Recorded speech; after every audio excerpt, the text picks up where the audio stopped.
অসমৰ প্ৰথমখন মিঠাই দোকান। নমস্কাৰ, মোৰ নাম শ্ৰীতৰাজ মুদৈ আৰু আপোনালোকে চাই আছে মোৰ YouTube channel Rituraj life and blogs. মই আজি আহিছোঁ আমাৰ নগাঁৱত থকা আৰ্ট ভিলেজ, য'ত এনেকুৱা কিছুমান সামগ্ৰী আছে, এনেকুৱা কিছুমান মানে আমাৰ অসমৰ গৌৰৱ, এনেকুৱা কিছুমান বস্তু আছে যিবোৰ আপোনালোকে হয়তো দেখা নাই। আৰু আজি এই বস্তুবোৰ মই চাবলৈও আহিছোঁ, লগতে আপোনালোককো তাৰে কিছুমান বস্তু আপোনালোকক দেখাবলৈ আহিছোঁ। এতিয়া ব'লক দেৰি নকৰি আজি আমাৰ ভিডিঅ'টো উপভোগ কৰোঁ।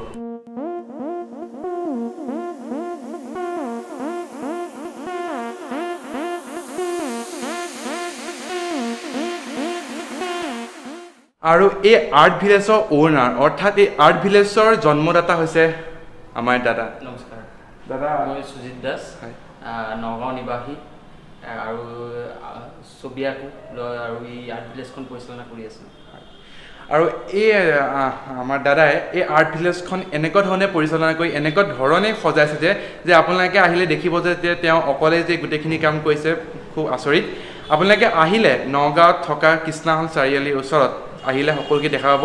মই এতিয়া এই আৰ্ট ভিলেজত বহুতখিনি বস্তু আছে, মই গোটেইখিনি দেখাবলৈ নাযাওঁ, তাৰে মাজে মাজে সৰু সুৰা কিছুমান আপোনালোকক সৈতে চিনাকি কৰিবলৈ ওলাইছোঁ। দাদা, প্ৰথমতে আমাক কি চিনাকি কৰি দিব কওক? আমাৰ অসমৰ কলাকৃষ্টিখিনি ইয়াত আছে। এনেকৈ আমাৰ বেম্বু মাছ, মুখা শিল্প, এইখিনি চামগুৰি সত্ৰৰ, এইখিনিতো আপোনালোকে জানেই। চামগুৰি সত্ৰৰ এইখিনি আমাৰ যিখিনি আমাৰ পুৰণা চিত্ৰ, কি চিত্ৰ বুলি কয়? সাঁচি পাতত অংকন কৰা হৈছে। আমাৰ অসমৰ পুথি চিত্ৰ, আমাৰ অসমৰ বিভিন্ন ষ্টাইল মানে শৈলীৰ চিত্ৰ আছে পুথি চিত্ৰতে। ৰজাঘৰীয়া আছে, আমাৰ ফ'ক ষ্টাইল আছে, আমাৰ মিক্সড ষ্টাইল আছে, আমাৰ সত্ৰীয়া ষ্টাইল আছে। তো এনেকৈ পুথি চিত্ৰবোৰ সাঁচি পাতত কৰা হৈছিলে আৰু তোলা পাতত কৰা হৈছিলে। গুৰুজনাই সাত বৈকুণ্ঠৰ ওপৰত তোলা পাতত আঁকিছিলে। সাত বৈকুণ্ঠ মানে আমাৰ শ্ৰীকৃষ্ণৰ জন্ম, শিশুলীলা, বৃন্দাবনৰ ৰাসলীলা, তাৰপিছতে আমাৰ দ্বাৰকাধীশ কৃষ্ণ, পংকজ বিৰাজ, পদুম ফুলৰ ওপৰত কৃষ্ণ, অনন্ত সজ্জাত কৃষ্ণ, এনেকৈ বুজা হৈছিলে।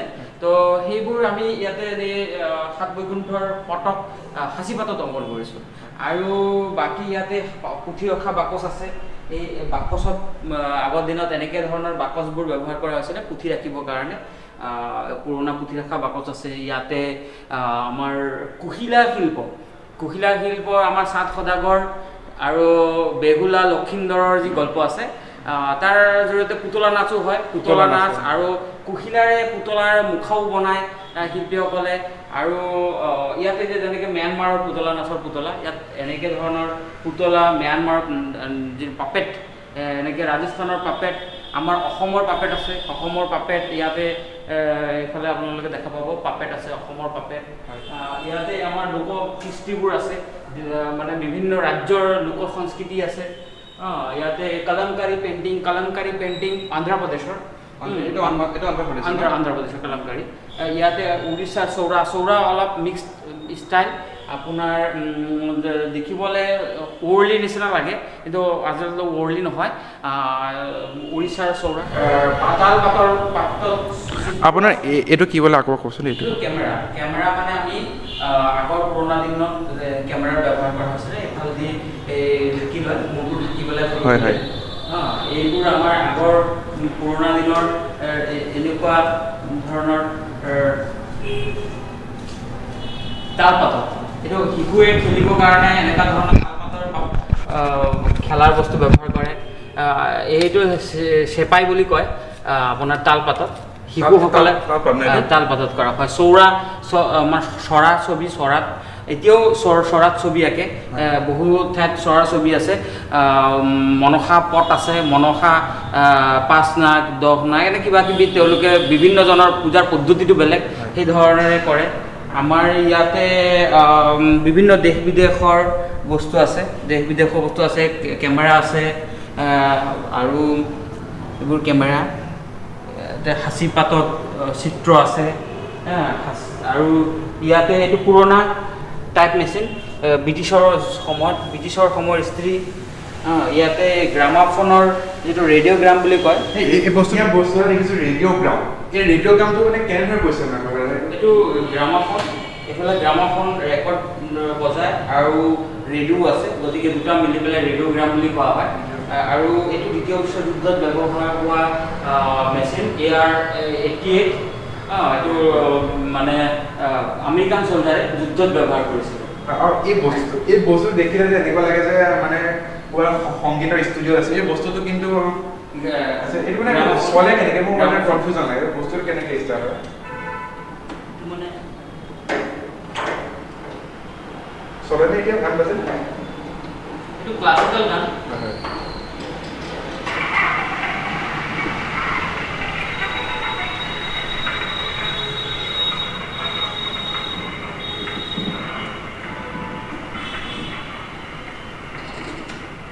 মানে ক্লাছিকেল গানৰ কেছেটটা, ক্লাছিকেল গান এইটো হয়। এনেকৈ দেখিছে এখন নাও, এই নাওখন আমি তেওঁ কি ধুনীয়াকৈ সংগ্ৰহ কৰি মানে ধুনীয়াকৈ ৰাখিছে। আৰু নাওখন বিষয়ে তেওঁ কি কৈছে? এই ৰেকৰ্ডবোৰ আছে ইয়াতে, বিভিন্ন সময়ৰ ৰেকৰ্ড। জয়ন্ত হাজৰিকাৰ যিখিনি সোণালী যিবোৰ গীত, এইবোৰ ইয়াতে আছে।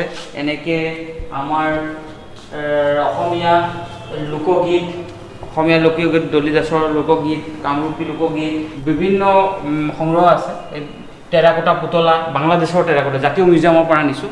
ইয়াতে চীনৰ টেৰাকোটা পুতলা প্ৰায় 6000 BC, টেৰাকোটা ৱাৰিয়াৰ্ছৰ যিবোৰ পুতলা, টেৰাকোটা ৱাৰিয়াৰ্ছৰ মিউজিয়ামৰ পৰা চাৰ্টিফাই কৰি দিছে। সাউথ আফ্ৰিকাৰ পুতলা, বিভিন্ন বস্তু আছে ইয়াতে। এই সামগ্ৰীখিনি আহিলে কোনোবাই ইয়াতে ধুনীয়াকৈ দেখা পাব। বিভিন্ন কাণ্ট্ৰিৰ কাৰেঞ্চি আছে, এইবোৰ কাৰেঞ্চি বিভিন্ন দেশৰ।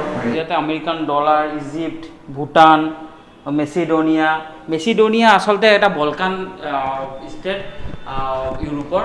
আৰু এনেকৈ লেবানন আছে, আৰু সেইফালে আমাৰ আলবেনিয়া, ক্ৰ'চিয়া, বচনিয়া হাৰ্জেগোভিনা, এনেকৈ ধৰণৰ বলকান কাণ্ট্ৰিবোৰ আছে। সেইবোৰ খুব সুন্দৰ কাণ্ট্ৰি, সৰু সৰু কাণ্ট্ৰি কিন্তু খুব সুন্দৰ। আলেকজেণ্ডাৰ, মেচিডোনিয়াৰ আলেকজেণ্ডাৰ আমাৰ ইয়াতে আছে। মেচিডোনিয়াৰ টকা আছে, যি তেওঁলোকৰ কাৰেঞ্চি আৰু টকা আমি ক'ম, কিন্তু তেওঁলোকৰ কাৰেঞ্চি বেলেগ বেলেগ কাণ্ট্ৰিৰ বেলেগ বেলেগ কাৰেঞ্চিৰ নাম আছে ইয়াতে। ইয়াতে ইণ্ডোনেছিয়াৰ কাৰেঞ্চি, মালয়েছিয়াৰ কাৰেঞ্চি, ছিংগাপুৰ, চীন, তাৰপিছতে ভিয়েটনাম, কোৰিয়া, বাংলাদেশ, ইউৰোপ, এনেকৈ বিভিন্ন জেগাৰ কাৰেঞ্চি আছে। শ্ৰীলংকা, পাকিস্তান, লেবানন, তুৰ্কী, থাইলেণ্ড, কম্বোডিয়া। এনেকৈ কম্বোডিয়াত আচলতে পৃথিৱীৰ চবতকৈ ডাঙৰ যিখন টেম্পল অংকুৰ বাট কম্বোডিয়াত আছে। খুব সুন্দৰ, মানে পৌৰাণিক মানে টেম্পল হিচাপে 12 শতিকাত ৰজা সূৰ্যবৰ্মনে এই কম্বোডিয়াত টেম্পলখন, অংকুৰ ভাটখন বনাইছিলে। আৰু তেখেতৰ 12 শতিকাৰ সেই সময়ৰ পিছত মানে দুটা জেনেৰেশ্যন বৌদ্ধিষ্ট হ'ল। বৰ্তমান বুদ্ধদেৱৰ প্ৰভাৱটো, বুদ্ধিষ্টসকলৰ প্ৰভাৱটো বেছিকৈ আছে। ৰাছিয়াত মই ছেইণ্ট পিটাৰ্ছবাৰ্গ আৰু এক্টেৰিনবাৰ্গত মই এক্সিবিশ্যন হৈছে। আমি আপোনাৰ মস্কোত আমাৰ ছবি প্ৰদৰ্শন হৈছে। গতিকে এই যে বিভিন্ন জেগাত বিভিন্ন প্ৰদৰ্শনীৰ কাৰণে যোৱা সময়ত মই এইখিনি আনিছোঁ। পাকিস্তানৰখন মোৰ পাকিস্তানী বন্ধু এজনৰ পৰা কালেক্ট কৰিছোঁ পেইণ্টিং। আপুনি যে এই দেশবোৰলৈ যায়, তাৰ মুদ্ৰা পইচাবোৰ তাৰ পৰা একো নকয় নে? নাই, কাৰেঞ্চিটো এক্সচেঞ্জ কৰিব পাৰে। আৰু কাৰেঞ্চিবোৰ এইবোৰ ৰখাটো ভাল যে নতুন প্ৰজন্মই এইবোৰ চাব পাৰে। আগৰ দিনৰ ৰেলৱে টিকেট, আজিকালি ৰেলৱে টিকেটটো বেলেগ হ'ল। এইখন আমাৰ এই আপুনি ছবি দেখা পাইছে, ডাক টিকেট, 5 টকীয়া ডাক টিকেট। 5 টকীয়া এই ডাক টিকেট আমাৰ আৰ্ট স্কুল, জ্যোতি আৰ্ট স্কুল, 21 বছৰ হ'ল। ইয়াৰ ছাত্ৰী এজনী মৌৰী শৰ্মাই ফাৰ্ষ্ট হৈছিলে দিল্লীত চিল্ড্ৰেন দিৱস আৰু বাল দিৱসত। তাতে এই ডাক টিকেট, তাৰ ছবিৰে ডাক টিকেট প্ৰকাশ হৈছে। আৰু আমাৰ এই আৰ্ট স্কুলখনত দুজনে ইউনেস্কোৰ পৰা শিশু চিত্ৰকলাৰ পুৰস্কাৰো লাভ কৰিছে। নগাঁও আৰবান স্কুলত এই চিত্ৰকলা বিদ্যালয় চলে। এইবোৰ আমাৰ লোকচিত্ৰ। হয়, এনেকৈ আমাৰ লোকচিত্ৰ, সাঁচিপতীয়া লোকচিত্ৰ, তেনেকৈ ধৰণৰ চিত্ৰ আছে। ইয়াতে আমি চেনেজুৰি এখন কিতাপ চাব পাৰে। কিতাপত যি চিত্ৰ আছে, এই চিত্ৰ আমাৰ অসমৰ চিত্ৰ। আমাৰ চাহ বাগান এলেকাত এনেকুৱা ধৰণৰ চিত্ৰবোৰ অংকন কৰা হৈছিলে তো গতিকে এই যে আঁকা থাকে প্ৰায় কিছুমান চিনেমাবিলাক দেখা যায় বৰ্তমান এইখন ছবি মই আঁকা ছবি হা তো এইটো 2009 চনতে 2005 চনতে এইখন প্ৰকাশ পাইছিলে কিতাপখন তো গতিকে এই সময়ত মই বহুত ছবি ফটোগ্ৰাফছ কালেক্ট কৰিছিলোঁ গতিকে সেই যে গাঁৱৰ ঘৰবোৰ দেখা পাইছোঁ সেই গাঁৱৰ যিবোৰ অসমীয়া সংস্কৃতিৰ যিবোৰ ঘৰ সেই ঘৰবোৰৰ যি অংকন শৈলী সেইবোৰ অংকন কৰি পেলাই আমি আৰ্ট ভিলেজখন নিৰ্মাণ কৰিছোঁ আচলতে জংঘল আৰু গাঁও নাথাকিলে মানে মানুহৰ কাৰণে প্ৰকৃতিৰ হ'ল প্ৰধান প্ৰকৃতি লাগিবই প্ৰকৃতিয়ে আমাৰ ভাৰসাম্য ৰক্ষা কৰিব আৰু আমি মানুহখিনি জীয়াই থাকিম এইখিনি মূল উদ্দেশ্য কথাখিনিক লৈ পেলাই আমি আৰ্ট ভিলেজৰ এই যি পৰিকল্পনা কৰিছোঁ যঁতৰটা দেখিবলৈ পোৱা গৈছে আচলতে আজিকালি গাঁৱে ভূঞে যঁতৰটো খুব কম দেখা গৈছে এইটো পুৰণা যঁতৰটো হয় আৰু ইয়াত থাপনা আমাৰ অসমীয়া স্থাপনা এখন ইয়াতে অসমৰ প্ৰথমখন মিঠাই দোকানৰ কেৰাহী 1904 চনৰ এই কেৰাহী কি ক'লে অসমৰ প্ৰথমখন মিঠাই দোকানৰ কেৰাহী মানে বৈদ্যনাথ মিষ্টান্ন ভাণ্ডাৰ হ'ল অসমৰ প্ৰথমখন মিঠাই দোকান নগাঁৱত আছিলে আগতে এই ইউনিক দোকানখন আছে তাৰ বেক চাইডলৈকে গোটেইখিনি 65জন মানুহে থাকে আৰু মিঠাই বনায় এই বৈদ্যনাথ মিষ্টান্ন ভাণ্ডাৰৰ আৰু এইখন আৰু এখন এই বোৰ্ড দেখা পাইছে বোৰ্ডখন হ'ল বিশ্বনাথ মিষ্টান্ন ভাণ্ডাৰ বিশ্বনাথ হ'ল নগাঁৱৰ কৃষ্ণহল চাৰিআলিৰ পুৰণা নাম আছিলে বিশ্বনাথ চাৰিআলি 1936ত এই বিশ্বনাথ মিষ্টান্ন ভাণ্ডাৰ বুলি দোকান এখন আছিলে আমাৰ এই কৃষ্ণহল চাৰিআলি এই বিশ্বনাথ চাৰিআলি বুলি নগাঁৱৰ নাম আছিলে সেই সময়ত গোপীনাথ বৰদলৈ অসমৰ গোপীনাথ বৰদলৈ ভাৰতৰত্ন গোপীনাথ বৰদলৈ অসমলৈ আহিছিলে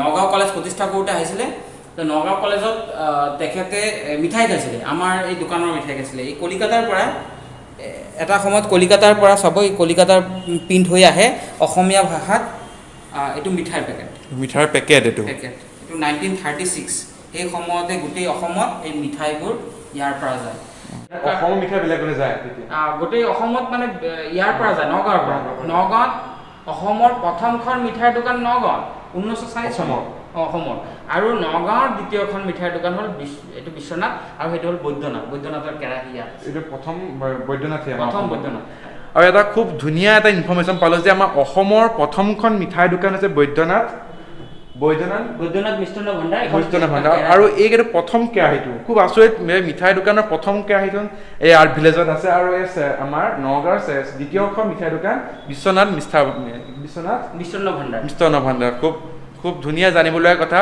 নগাঁৱতে মিঠাই যে আৰম্ভ হৈছিল সেইটো সকলোৱে জানিব লাগে আৰু নগাঁও আৰু এটা কথা কৈ থওঁ নগাঁৱত মানে আগত বাহিৰৰ পৰা নগাঁৱলৈ যেতিয়া আহে তেতিয়া কয় নগাঁৱত আহিলে কাশী বিশ্বনাথ আৰু হৰিদ্বাৰ দৰ্শন কৰি যাবলৈ মানে কাশী কিয় কয় কৃষ্ণা চিনেমা হলৰ মালিকৰ নাম আছে কাশী বিয়ানী অৰ্থাৎ কাশী আমাৰখন হ'ল বিশ্বনাথ আৰু আমাৰ সন্মুখত ইয়াতে আছে পূৰ্বাচল হোটেল হাতৰ হোটেল তাত যিজন মালিক তেখেতৰ নাম হৰিসাধন দে তো হৰিদ্বাৰ কাশী বিশ্বনাথ তেনেকৈ কয় আৰু আগৰ দিনৰ মানুহে হয় আপোনালোকক অথনি দেখালোঁ যে চামগুৰি সত্ৰৰ মুখা সকলোৱে এইটো মানে আমাৰ দেশৰ বিভিন্ন ঠাইত জানে যে অসমৰ চামগুৰি সত্ৰৰ মুখা কিমান ফেমাছ আৰু এই মুখা এখন পিন্ধি মই ট্ৰাই কৰি মোক কেনেকুৱা লাগে আপোনালোকক দেখাই আছোঁ গৰুণ্ডৰ পক্ষী আৰু এইখন দেখিছে গৰুণ্ড পক্ষীৰ মুখা মানে গৰুণ্ড পক্ষীৰ মুখখন বনাইছে আৰু এইখন মই পিন্ধিবলৈ ট্ৰাই কৰিম দেই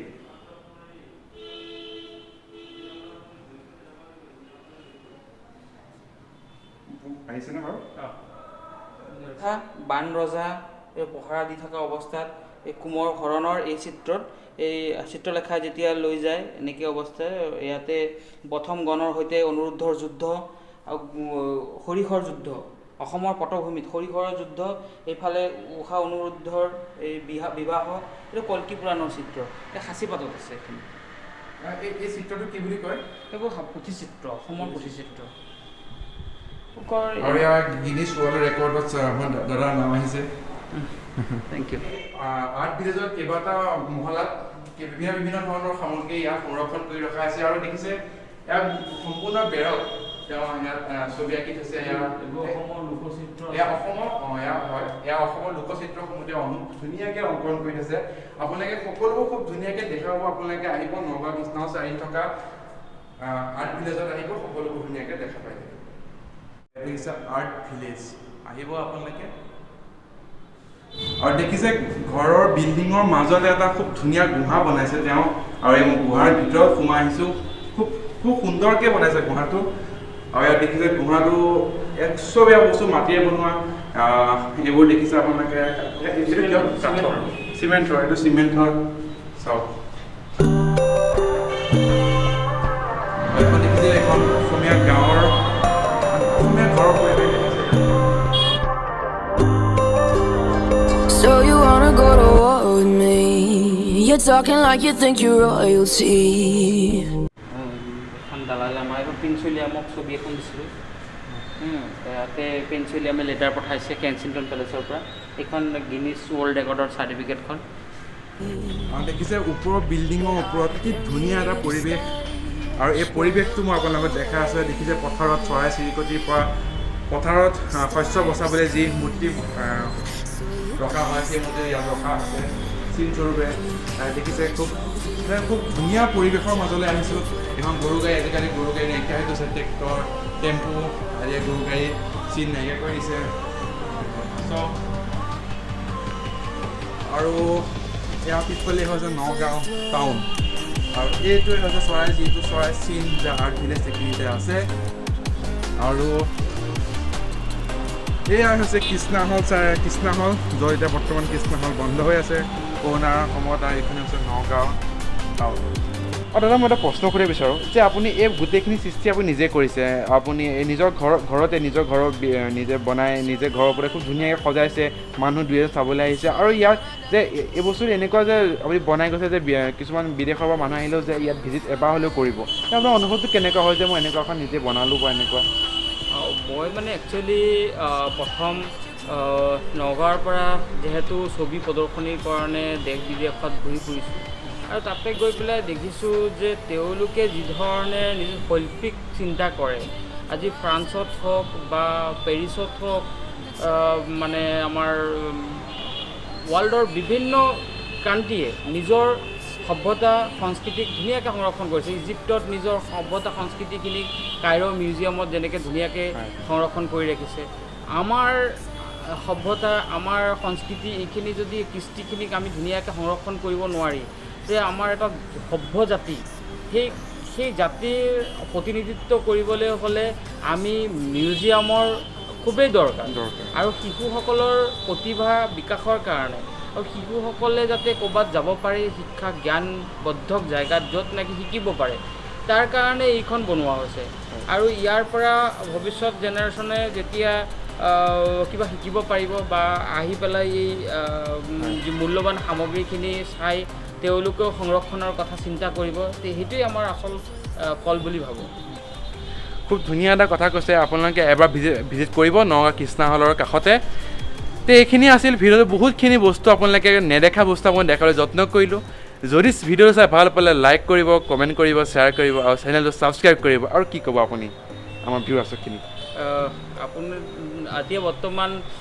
ইউটিউবৰ জৰিয়তে যেনেকৈ বহুত নতুন প্ৰজন্মই ভাল কাম কৰি আছে এতিয়া এই ভাল কামৰ এনেই সময় নষ্ট নকৰি বহুতেই এই মানে টেকনিক যিটো লৈছে বহুতে লিখা মেলাৰ মাজতে আছে কিন্তু লিখা মেলাৰ কথাটো ধৰক এতিয়া যি প্ৰজন্মই এই প্ৰজন্মৰ মাজত যদি যাব লাগে তেতিয়া ইলেক্ট্ৰনিক মাধ্যমৰ জৰিয়তে আৰু নতুন প্ৰজন্মই যদি এই বস্তুবোৰ ভালকৈ জানিব পাৰে আৰু ভালকৈ মানে লিখাত মানে এটা জেগাত সীমাবদ্ধতা থাকে কিন্তু ভিজুৱেলভাৱে যিটো দেখা এই কামটো যদি আজিকালি ইউটিউব বা এনেকৈ মিডিয়াৰ জৰিয়তে যি ভাল কামবোৰ কৰি আছে আমাৰ ভাইটি ভাল কাম কৰি আছে গতিকে এই ভাইটিক সকলোৱে সহায় সহযোগিতা আশীৰ্বাদ আগবঢ়াব আমিও তেওঁৰ উন্নতি কামনা কৰোঁ ধন্যবাদ আহিব সকলো আহিব ধন্যবাদ